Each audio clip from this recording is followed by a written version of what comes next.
ఇంకా ఇతరుల మీద ఇష్టం వచ్చినట్టు నోరు వారేసుకుంటున్నాడు. గెలిచేటోడు అట్లా మాట్లాడతాడా? గెలిచేటోడు అడ్డంపుడు మాట్లాడాడు, అడ్డగోలుగా మాట్లాడాడు.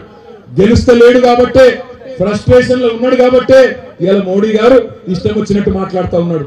ఇటు ఎన్డీఏ 200-220 దాటే పరిస్థితి లేదు. అటు రాహుల్ గాంధీ వాళ్ళ నాయకత్వంలో వాళ్ళ పార్టీ 150 దాటే పరిస్థితి లేదు.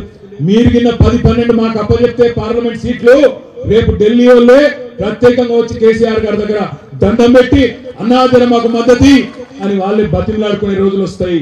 అందుకే నేను అంటున్నా, ఒక్కొక్క ఓటు కీలకం, ఒక్కొక్క సీటు కీలకం. నిలబడ్డది లక్ష్మారెడ్డి కాదు, నిలబడ్డది మనమే.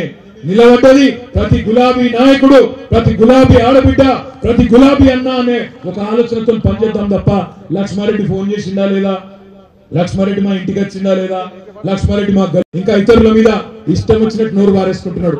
గెలిచేటోడు అట్లా మాట్లాడతాడా?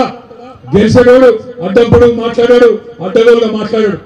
గెలుస్తలేడు కాబట్టే, ఫ్రస్ట్రేషన్ లో ఉన్నాడు కాబట్టే ఇలా మోడీ గారు ఇష్టం వచ్చినట్టు మాట్లాడుతూ ఉన్నాడు. ఇటు ఎన్డీఏ 200-220 దాటే పరిస్థితి లేదు. అటు రాహుల్ గాంధీ వాళ్ళ నాయకత్వంలో వాళ్ళ పార్టీ 150 దాటే పరిస్థితి లేదు.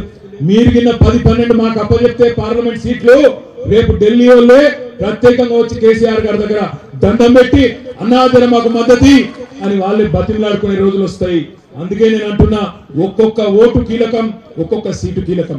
నిలబడ్డది లక్ష్మారెడ్డి కాదు, నిలబడ్డది మనమే.